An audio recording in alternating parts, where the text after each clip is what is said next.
I like to say God, it's my way of accepting it.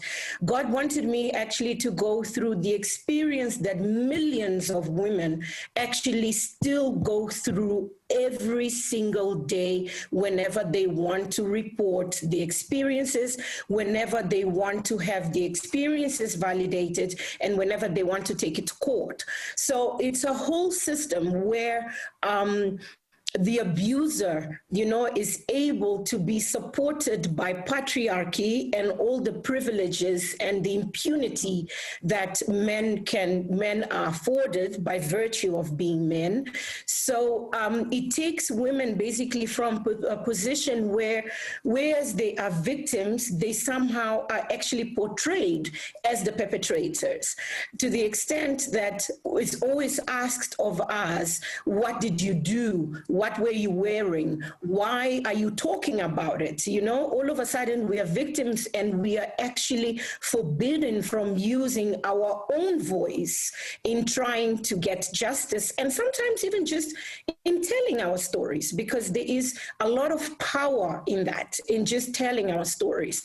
Now, this is my story is not really, it's not different at all from many. Just recently, in spite of having won a trial in 2017, a month ago, a superior appeals court has decided that because my incident happened only when it was me and him, there are no witnesses to the crime, therefore they've decided that he is innocent. So in spite of all the evidence, including a confession, including all the evidence, the medical evidence that the injury was caused by a blunt instrument, let's say a fist, and not a piercing instrument, as it had been argued by the defense. In spite of all that information, the legal system in Mozambique has decided that this monster, I like to call him, is actually innocent of the crime. Yeah, I'd like to bring in Mami Von Chaka. I mean, the music industry has historically been tough on women. I'm just listening to what Justina is talking about. I mean, you've seen women in your industry, in the music industry, getting involved in toxic and abusive relationships. How have you managed to cope in this industry without falling into those similar traps? And I suppose this is an ideal time, to give that message to young women who want to have that sort of fame and success that you've enjoyed and sustained all these years, without really, being in harm's way or self-destructing, as some of the women in the music industry, we see them happen. And Tanda Yonkosi, I'd also like you to come in, after Mami Von, in terms of, you're a former pageant queen, an industry that's known to be quite abusive as well to women, that sort of is seen as an industry that kind of glorifies the sexualization, I suppose, of women. And I'd really like you to also add on to what Mami Von would be speaking on.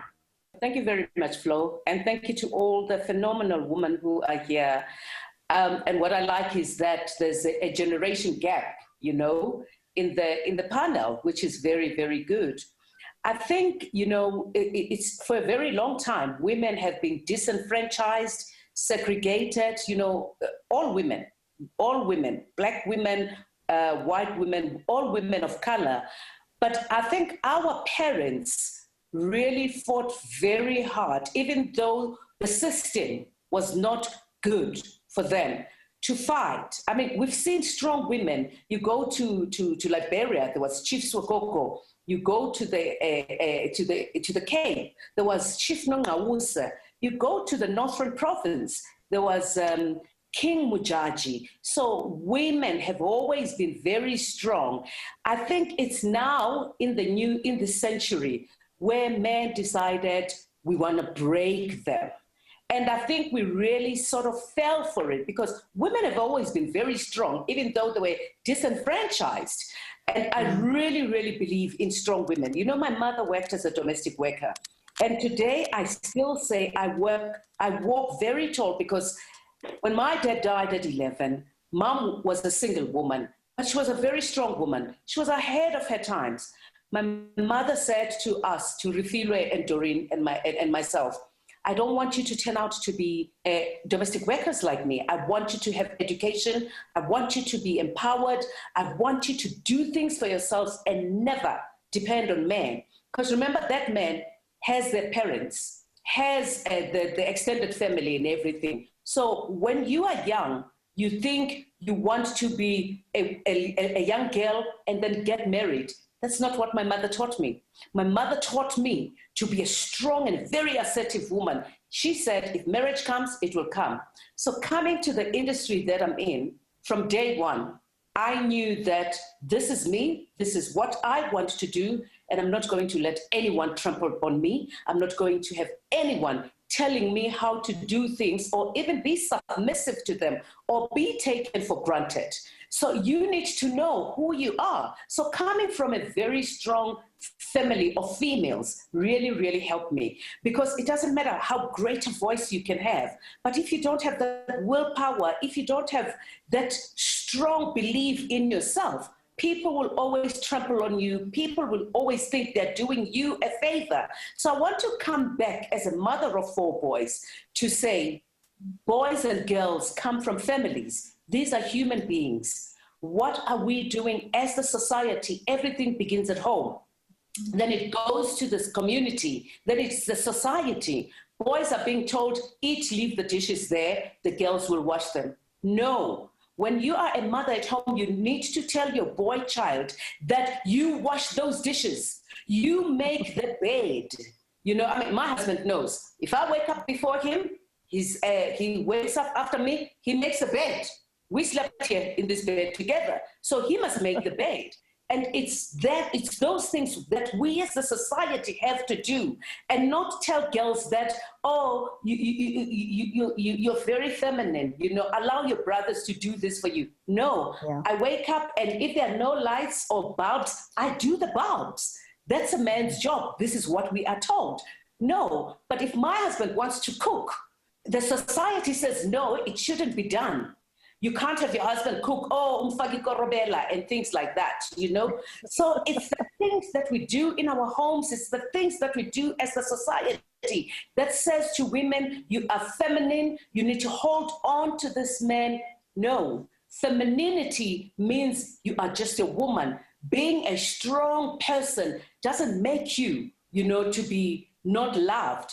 So I want to say to anybody or to any young girl out there, whether you want to be in the music industry, whether you want to be in the beauty industry, be what you want to be and never let anyone do anything to you. We know that a woman was taken out of a man's rib to be loved, to be cherished, to be given everything that she needs, but not to be trampled upon. So it doesn't matter what industry you are in, we need to know that we are all human beings, just like flowers in the garden. So no man is allowed to trample upon a woman. And this must be said today and right here.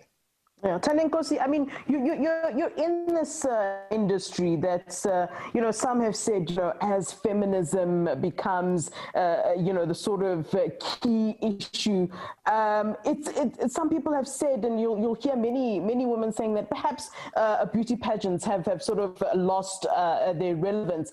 But, you know, I often beg to differ. I say, you know, whatever industry you're in, you can perhaps use it, you know, as a stepping stone to empower yourself and others going forward. And really, what have you done in terms of using what's this title that some women love, that's Miss South Africa title, to kind of propel you forward to do many bigger things than just being seen as this, you know, beauty pageant?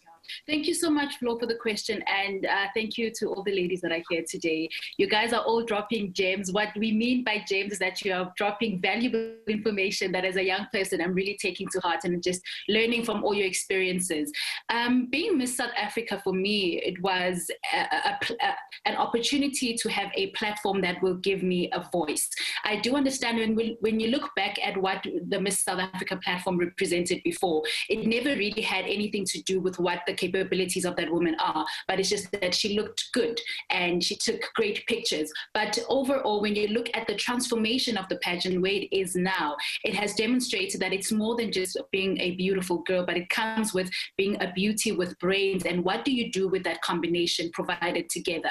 So what then happens is, when you look at the change within this industry, it then provides an opportunity for not only myself as a pageant person, but only any other woman to provide platforms where women don't necessarily have to be in a bikini to be provided an opportunity, where they can just be, where we create platforms where women can express themselves in different ways without having to show up in a way that maybe they feel uncomfortable or however they do not want to feel. So that's an opportunity for us, even on this platform, to do things like that. So it's an opportunity. And what I have learned with Miss South Africa, and even after my journey when I work with women in different fields, in different communities, because I personally have a passion for women in our rural and township areas, because I feel like more identify with the challenges that they face on a daily basis.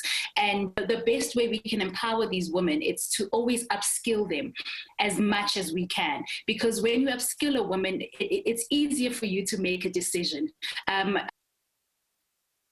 About women that it's so hard for them to leave a certain relationship, because obviously there's that economic part of it where you can't leave because who's going to pay my rent, who's going to do this, who's going to do that.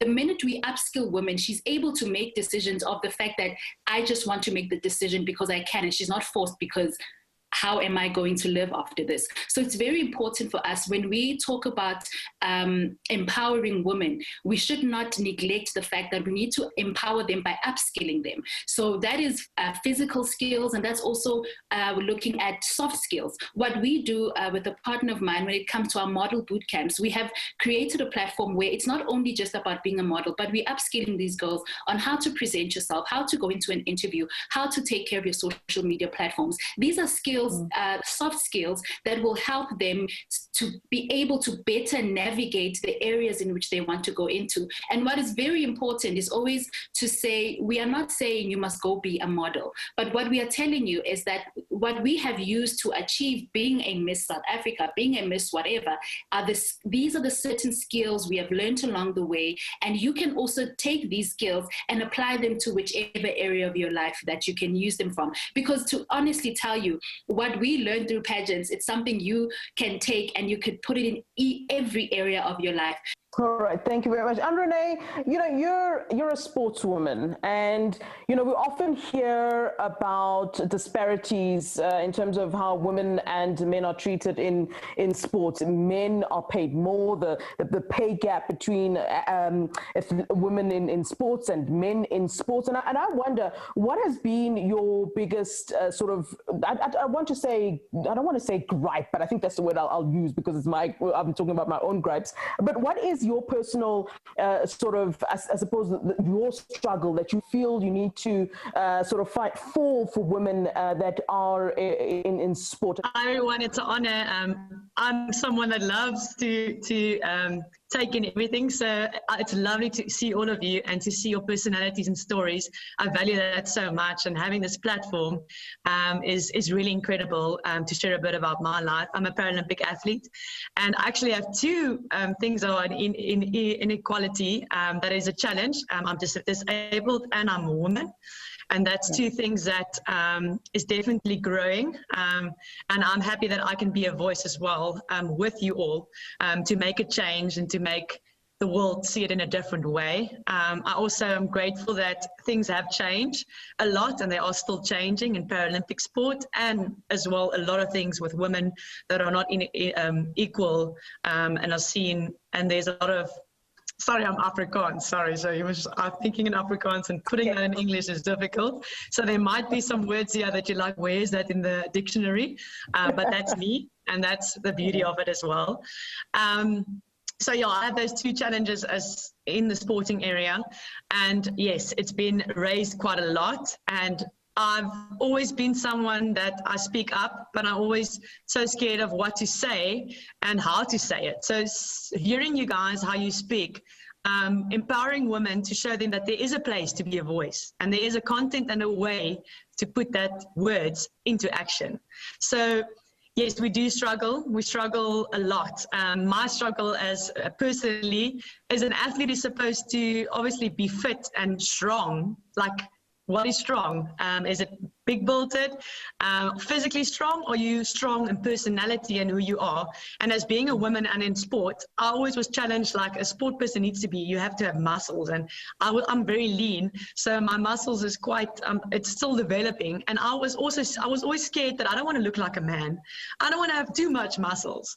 Whereas when I started doing sports and athletics, I started to realize, you know what, that's part of like, I must love that fact of sport for who I am. So bring sport into being a woman, we must acknowledge and not compare ourselves with one another. We must appreciate our bodies and our challenges and our journeys with exercise and with everything we take on. And that's something in Women's Month I want to encourage everybody listening and to everybody to not compare our stories, but to take from each other and to work from another and to love one another for what that is. Yeah, you know, Andre talks about speaking up, and Gillian, I'm going to come to you.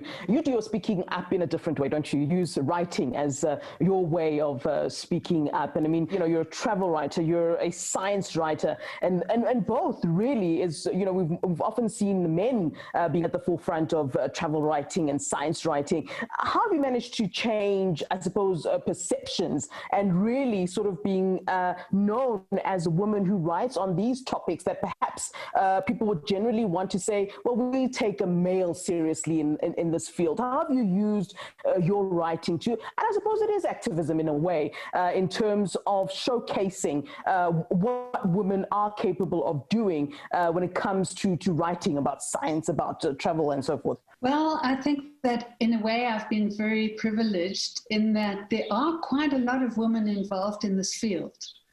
And so it hasn't been a particularly difficult thing for me in terms of being a woman. I think that I'd also like to encourage people that there's no limit with age, because I only started 10 years ago. I've been writing for 10 years. So I went back to university in my 50s.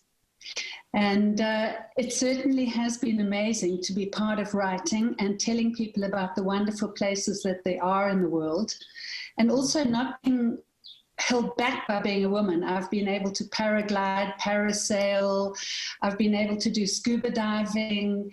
I've really had a wonderful time of adventure. So even though I'm in my dotage and I'm sort of in the time of being a crone, I've also had the wonderful opportunity as a woman to travel, to meet people all over the world and to write about it. And I often travel alone, so I have found that there's nothing that a woman can't do. There's no place that you can't go.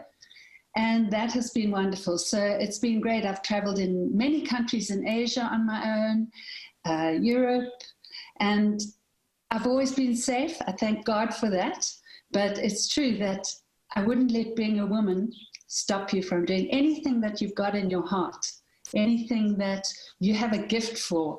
Yeah. Michelle, let me hand back to you then to lead the conversation. I mean, as an entrepreneur, you know, I'm sure you have kind of had to, you know, push through certain ceilings. Thank you, Flo, and to all the women.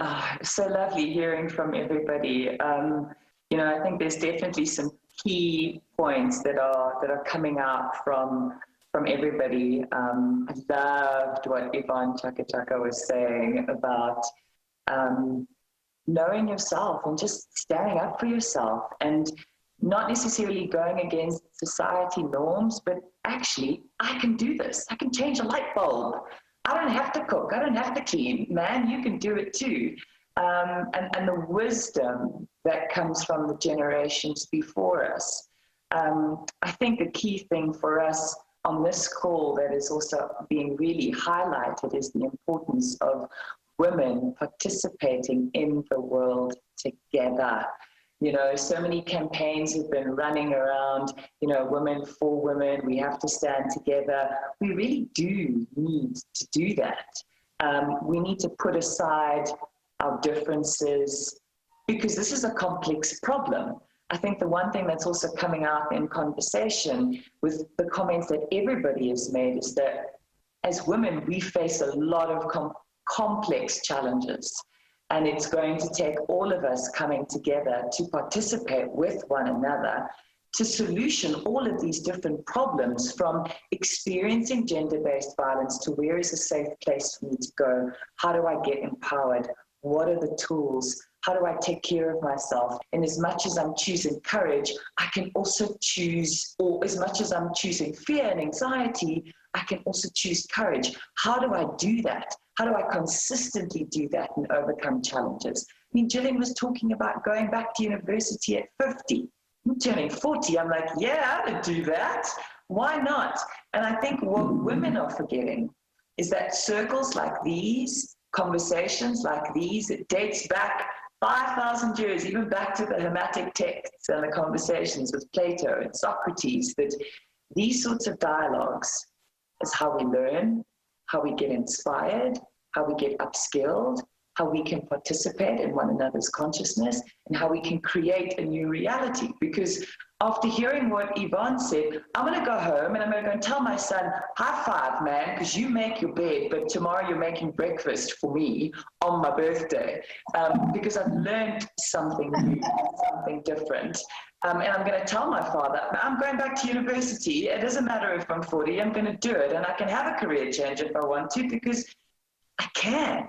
And I think we need to have more conversations with the intention to participate with one another and to create a new reality. I just wanted to add to what Oma has spoken about when it comes to GBV. It's something that's very close to my heart, and I believe it's very close to everyone's heart, because it impacts the work that we do in our society as well, because we are busy with all these programs that are uplifting women, upskilling women, but at the end of the day, the very same women are the ones that can no longer contribute to the economy because they've been killed, because they are missing, because of so many other factors. And so it impacts the work that we do as well. So you touched on something very important when it goes back to, yes, the law has really failed us in terms of how these cases are being dealt with, but also the conversations that are happening on the ground around GBV as well. There's something you touched on, and something that I've also seen a lot of other women experience, where you go to the police station and you say, I've been raped, but before they even ask any other questions, the first question is, what did you do? Or maybe your husband hit you, or things like that. The question is never, it's asked to what did you do? So it's as if, as a woman, there's something that you can do that warrants someone to hit you, that warrants someone to kill you. And even us as women as well, when you tell another woman, she then also asks you the same question, wenzeni? So there's a problem in the conversations that are being had. There's a problem in how we raise our boy children as well. I'm a mom to a little boy, and I have to also think about, how am I raising this boy so that he does not become the men that we currently see in society? And so we have to be intentional as the people here as well, and anyone else that's going to be watching this, is what conversations are we having on the ground with our kids? How are our children being raised as well? Because the GBV that's happening is a result of. So let's go back then to what is the root of everything that is happening in our society, and how is it that we can then, with our different platforms, change the root conversations that contribute to the GBV that we experience today. Yeah. Dr. Daniela, I see you wanted to also come in there and weigh in on the topic. A lot of what especially when Justina spoke, like echoed so much of what the journeys that I've gone on with women who've been victims, that they're simply re-traumatized. So you'll go with them, I often will go with patients to the police station to open a case, for example, get a protection order. These women are re-traumatized. They're re-traumatized, and I think another important point that was made is that it's not just by men, it's by women.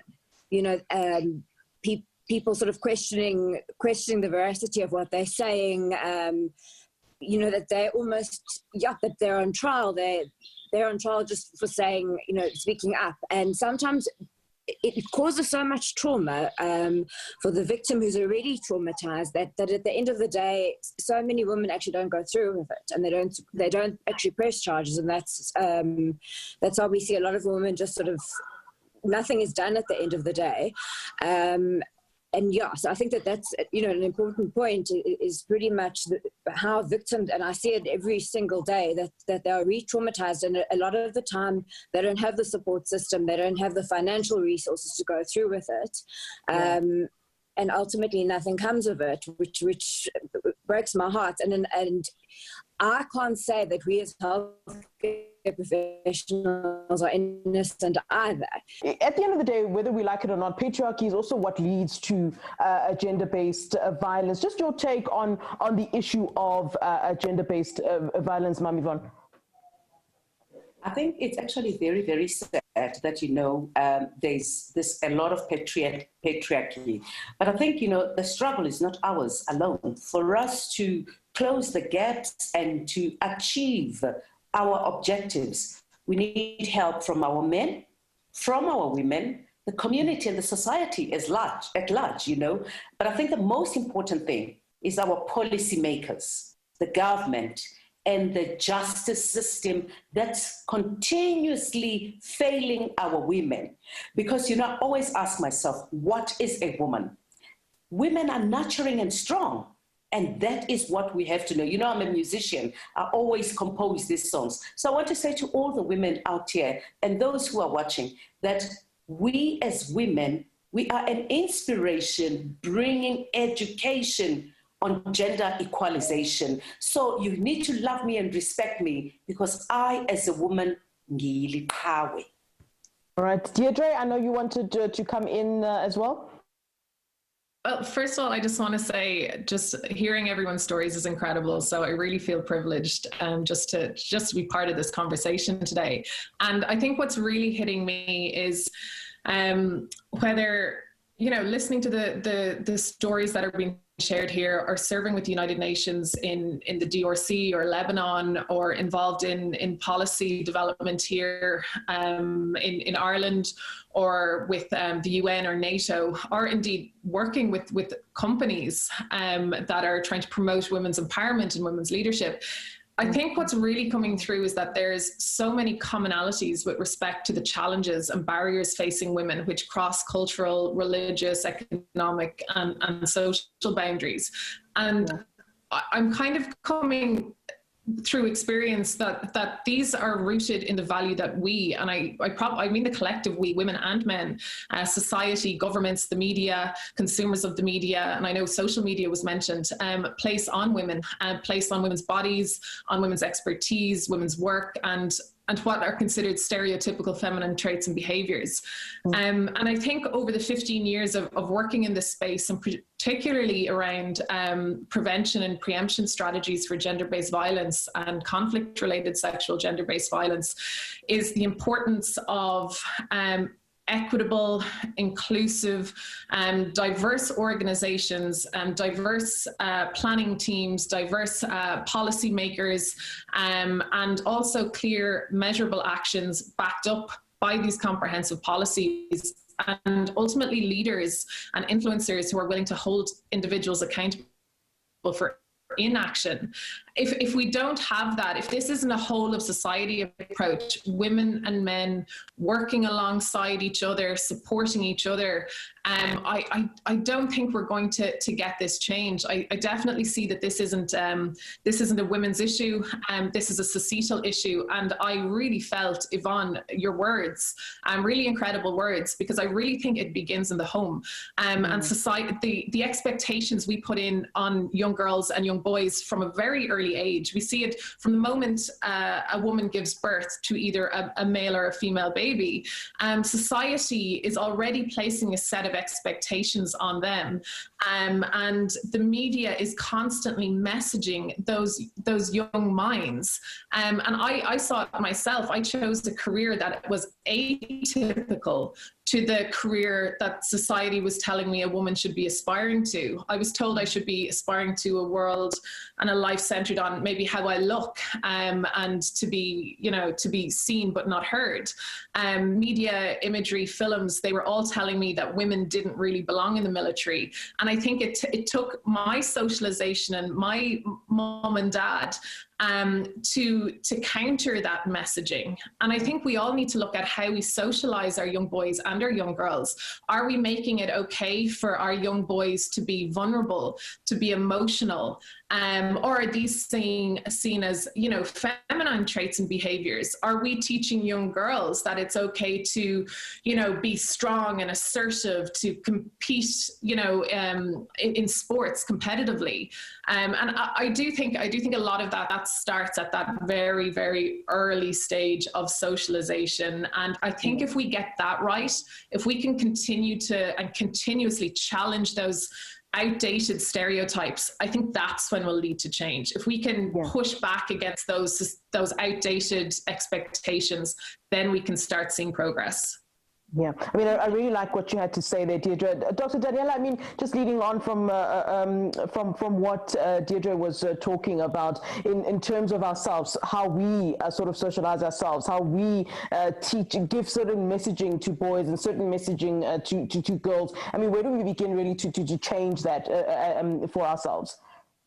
So I think you've touched on a lot of important points that I can identify as an athlete that really, you know, in my former career, I was the first woman in South Africa to participate in mixed martial arts as a professional. So in terms of Anwina, I'd be interested to hear also from her perspective. I mean, I had experiences where the gym I trained with only had a men's bathroom. So if I wanted to go to the bathroom, then that was just how it had to be. They didn't have female officials, so when you weighed in, there were no females, you know, you were undressed and they were weighing you. That they sort of, I said to them, okay, so, you know, I'm about to take my clothes off, what's the story here? They said, oh yes, we really should be getting some female officials. So really, you know, but what I did, and, you know, people looking at me, and again, and something that, I mean, I also said, you know, that, well, you're a pretty girl, why would you get smashed in the face? Why would you choose to do that? And it's something, in terms of what Gillian has said, you know, I just wanted to. It was a sport I loved. I was good at it, and I went ahead. But there's so many inequalities, so many sort of things that I faced in terms of men just looking at me very strangely and kind of almost not wanting me there. But one of the things I took from that was I don't think you demand respect in that kind of situation. I think you earn it. So we don't. I wasn't sort of in an attacking way to my male colleagues, like, well, you know, you should respect me and I should have my own change room. I'm not entitled to. I came there to their world, and the way that I sort of feel that I earned their respect was actually just to teach them. They didn't know. They didn't know that women can also fight. They didn't really know that women are tough. We can bleed like them. We can, you know, fight with broken bones just like them. And actually, but it was a more sort of friendly dialogue versus a hostile one. Actually just teach them. They don't actually know. In the end, these guys that were sort of so hostile towards me and treated me so strangely are now, you know, I could say I'm so close to them that I consider them family. So we don't always have to demand respect. We can sometimes actually just be nice and get to know them and let them get to know us. And I'm not sure what I'm Renee's similar sort of experience, and Deirdre, I don't know if that's how you guys also went about sort of earning the respect. Renee, I think you can take over from here. I think the core is it's from home, all the things we learn, and educate. If we don't educate people on it, how would they know? The struggle I have with disabilities is not a lot of people know of it. It's because we need to educate them. So if I want change to happen in the Paralympic Games and with women in that sport, I have that 1%, and we all to educate people on it, and to educate them in the areas we're gifted at, from music to writing to listening to people, or everybody's different way of sharing that is educate. And adding to Yvonne, when you said your 4 boys, they need to make up the bed and that, I strongly believe that in life you're a team. Doesn't matter what sexuality you are, and doesn't matter where you come from, you're a team. And I always say teamwork is a dream work. I'm not just an athlete. My training group, my family, friends, everybody around you make you who you are. And therefore, there's a lack in a lot of circumstances where people that that some people are victims of people that actually, the way they grew up, they were also victims. And it's kind of like a circle. So if we talk about educate, we need to not just educate ourselves in that matters, but educate that people that are abusing someone verbally or physically. We need to help them as well. Justina, where do you stand on that in terms of, what Andrene was talking about was also just educating men. As a gender activist who is really an activist for women, do you believe really that there is a duty on your part as well in terms of educating men? I mean, we've been talking now about where we begin with young boys, how we bring up, as myself as a mother to a boy, how we sort of start from that early age, how we bring up boys. Do you believe that there is this duty on us as well while we battle with getting our own rights, but also having to educate boys, having to educate young men? Do you think that that is a sort of duty of ours and that we can't really escape, really? Absolutely. I think Arne just mentioned something that got me almost jumping out of my seat when she said, we are team, men and women, we are team. I mean, and we are in this world together. We're not going to be able to effect change if we only concentrate on women and we do not concentrate on men. It is not just, it's not that we have a duty or it's obligation or it's a help from men to join us. It's actually their duty to join, because men will not exist in this world if women are not there. We give birth to men. We raise men. We then, give them the space to be who they are. And we somehow tend to take then a kind of a backup space and step and give them the glory to then act as it is. Perpetrators are not born perpetrators. They are learned. It's a learned behavior.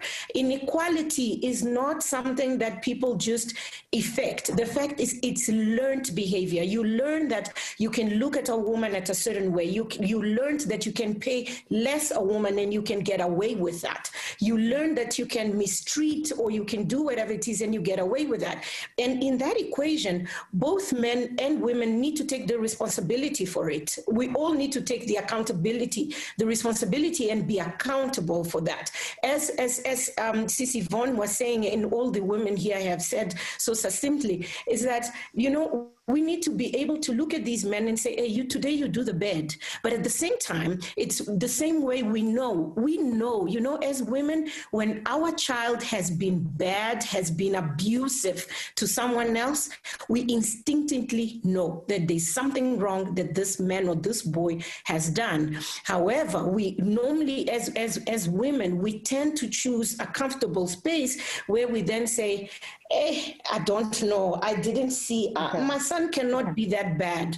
No, as women, intrinsically, we know that our sons have done something, but we have chosen to actually not enact on it and not talk about it. As sisters, we do the same. So I normally try to say that when we look at equality and the perpetuation of inequality, and then looking at a place where we want to get, where there is equality for all in the next generations, now and in next generations, we as human beings need to look at ourselves in three groups. One is we are perpetrators. Another one is we are enablers, or then we are victims. And that, that is where we are in everything in life. We have to choose if we want to continue being perpetrators, and women can be perpetrators of violence in action, but in their silence and in their inaction, they also choose to be perpetrators. Or they stand in the fence and they decide that, you know what, I haven't seen it, or he's my best friend, I'd rather not get involved, or he's my brother, how can I stand against my brother? No, in that, when you take take that position, you are enabling this man to continue being a perpetrator. You're enabling injustice to another woman. And in that sense, you are enabling also injustice to generations that come. Because by taking that stance, you are taking a position where when your daughter, your niece, or whoever comes in the next generation is abused, you then don't have the right to talk. You don't have the right to complain because you have taken a stance of saying, I'd rather not see it. And of course, with victims, our duty, particularly as sisters and mothers, but also as men, is to support them. You know, these women or us, we are someone's children. We are sisters to men. We are friends to men. And so there is actually just an innate duty as humanity in all to actually stand up and say, I do not stand for that. So not in my name as a woman, and not in my name as a man, should this state of injustice continue while I'm alive. Okay, so what I'm going to do now, thank you so much, Josina. I think you've had your closing nice message there for our viewers. So I'm just going to go around the room, literally less than a minute, just your closing message for women as we celebrate Women's Day. It doesn't have to be a long thing, just your closing message. Tanda Nkosi, let's come to you. A quick message. I was hoping you were not going to come this side. A quick message, ladies. First of all, thank you so much for just being here and sharing your knowledge in the different spaces that you're in. Just as a closing, I'm going to try to be a very, very short. There's just something I really like that Justina mentioned, that even as women, we can be enablers. As mothers, we can also be enablers. But something that's also important when we raise our children as well is that we need to also rehabilitate children that have not had the opportunity to have a proper upbringing where women are viewed a certain way. Because some people, when you see your mom hitting your dad, for you it is demonstration of love, because mom still comes back home and they still sleep in the same bed. So that means that is okay. So we need to also just look at it in a two-way, to say, okay, we are educating children about how to view women in society, but also those that have had a flawed view of women, and even women that have had a flawed view of how a man should view them. We need to also rehabilitate that whole view as well. Just in closing with that is, we all have platforms that we are in, and we also can make a difference in the different platforms that we're in. And it's always so important that it goes back to also something that I stand for. It's upskilling women, whether it's a soft skill or a hard skill, where we can take people under wing and use the influence that we have to make sure that a woman that's younger than you, or a woman that's older than you, is able to stand by herself for herself and be able to make decisions that come from not a place of lack, but a place of empowerment. Thank you. All right, Ntando, thank you so much. Advocate Krabani, let's have your closing remarks, please. I thought you'll also say I'll talk at the end, but I'm putting you on the spot. Yes, I encourage women, men, children to use any resource which is out there, not to keep quiet, not to look away. Don't be an enabler, because the minute you also keep quiet when that is happening in your family, in your neighborhood, and how a woman is being treated, not only in the issue of violence, but also how opportunities are availed to women, how we treat women in the spaces of being a health worker, a doctor, a lawyer, and how we avail those opportunities. But then in closing also, I would say the minute we work together and work as a team and not keep quiet, because I think if we are keeping quiet, we are also perpetuating this. I'm still saying this is the responsibility of the state, because the state is its responsibility to make sure that the citizens of its country are safe and they feel safe. And they cannot just look away. They cannot just allow women to withdraw cases. But also, if I'm a doctor and I am a nurse, there's a woman who's coming, it's my responsibility. Because what happened to a situation where I would also go and report a matter, even if it's not impacting on me. I think we need to revive that, and we need to handhold our boy children as well to say, we are here, let's work together. We are not neglecting you, and we need to resolve this issue of inequality and this issue of poverty and all the issues or social ills which are there. It's us who can resolve them. Thank you. Yes, thank you, Advocate. Ma'am Yvonne, your closing remarks, please.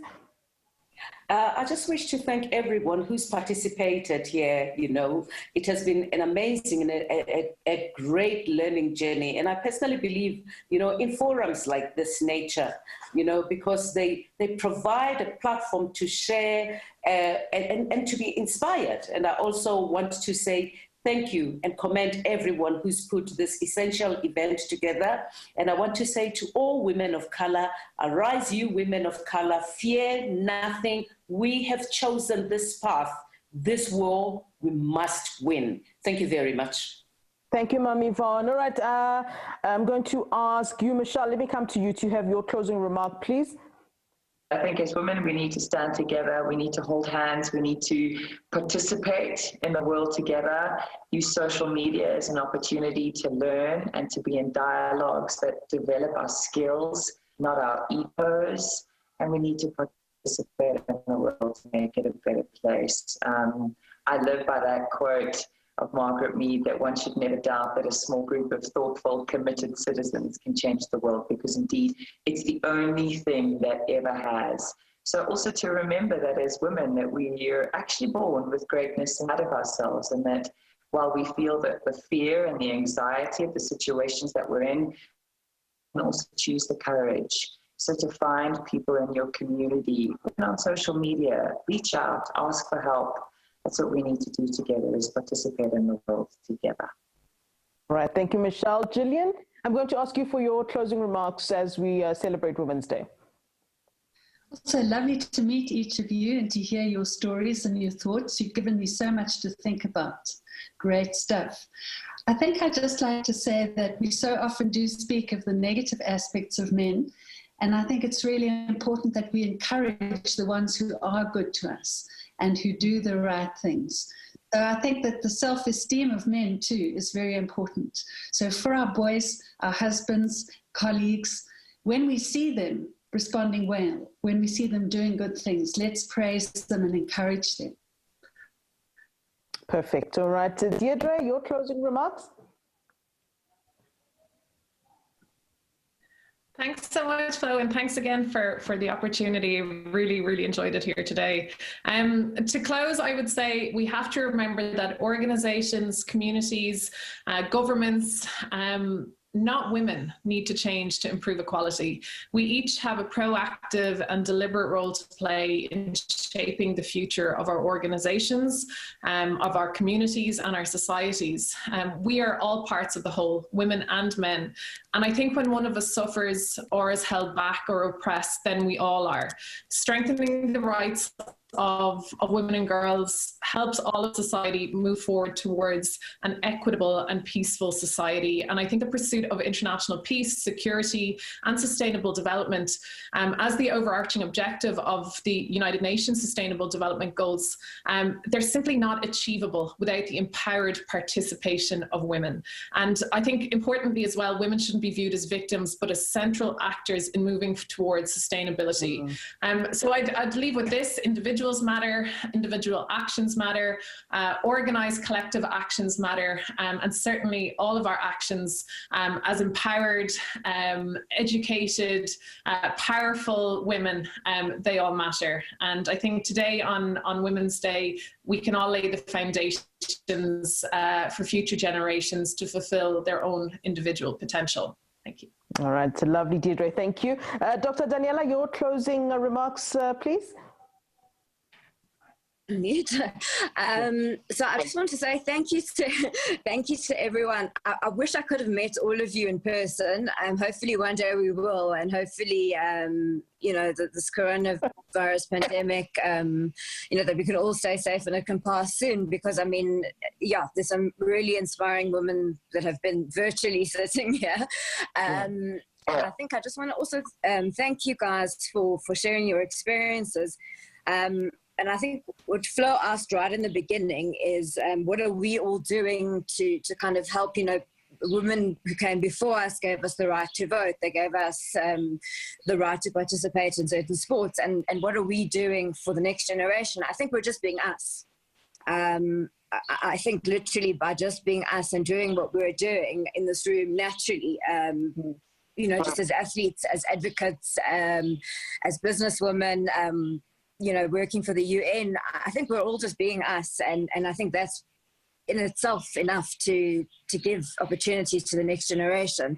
And I think, as Gillian said, which is quite important, is I want to thank the male feminists in my life. I think there's a lot of male feminists, they don't realize they're male feminists. You wouldn't think they would be. My teammates in my sport, my husband, my work colleagues, all the men that actually have done something to kind of contribute to my life and my career and my dreams. So pretty much thank you so much, each one of you, for just the honor to meet all of you. All right, thank you so much. Andre, let's wrap up with you and your closing remarks, please, Andre. Andre. Thank you so much. It feels like I had coffee with new friends and new mentors, so thank you for that. And not just talking about the beauty of life, but talking about those core things that we need to raise. So it was not just one cup of coffee, it was more than that. So thank you for that. And then I want to end off, I was reminded when I grew up, it's important to love yourself who you are. So I posted quite a lot on social media, and it's to tell all the women out there that you are beautiful, you are loved, you are worthy, and you are radiant, and to never compare yourself with one another. And let's empower ourselves and others to celebrate things in our lives, not to compare that. So that's my shout out.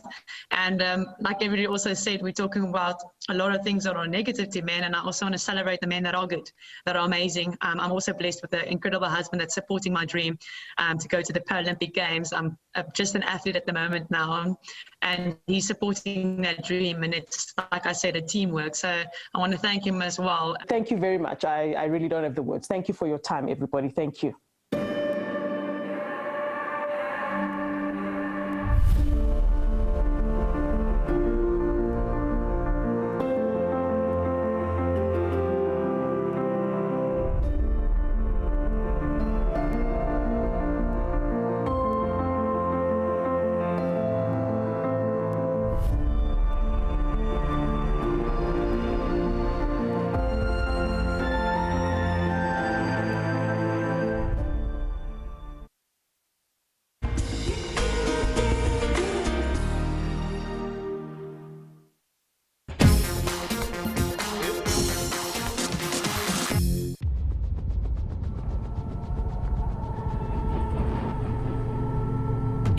Of business, it's easy to lose sight of what matters. It's easy to get panicked by bottom lines in tough times.